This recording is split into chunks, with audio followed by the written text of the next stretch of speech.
ఇది కదంబం. ఇది అమ్మవారికి చాలా ఇష్టం కదంబం.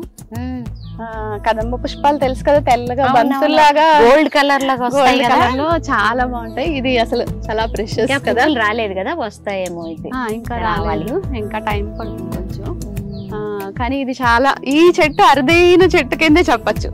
ఎక్కడో గానీ కనిపించదు. అంటే అది మామూలుగా ఇళ్లలో ఇలా ఎక్కడ ఏం కనిపించదు. ఇది ఇది చాలా మంచిది. అంటే అమ్మవారికి ఇష్టం కదా, ఆవిడ కదంబ వనవాసిని. ఓకే ఓకే, అదే మన లలిత సహస్రనామం వాటిలో కూడా అదే వస్తుంది, కదంబ వనవాసిని అని వస్తుంది కదా, ఇష్టం. ఇంకా కదంబం మీద మరి ఏమన్నా ఉన్నాయా శ్లోకాలు అట్లా ఏమన్నా? శ్లోకం ఉంది కదా, అంటే త్రిపుర సుందరి స్తోత్రంలోనే మొదలే వస్తుంది, అది కూడా ఉంది. అది ఒకసారి వినిపించు. ఓకే. కదంబ వనచారిణి ముని కదంబ కాదంబిని నితాంతజిత భూధారాం సురనీతంబిని సేవితా.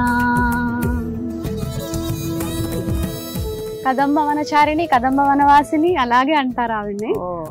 ఆ పువ్వులు చాలా అంత ఇష్టమేమో కదా. అంటే ఇలా గోల్డ్ కలర్ లో నా ఫ్రెండ్ ఒక అమ్మాయి గోల్డ్ వే చేయించింది అమ్మవారి కోసం ఈ కదంబ పువ్వులు. అదే మామూలుగా కలువు కూడా కొంచెం 4 రేఖలను చేస్తున్నారు అందరూ. అంటే కదంబ పువ్వులు చేయించుకున్నారంటే వెరీ నైస్. అదే అదే.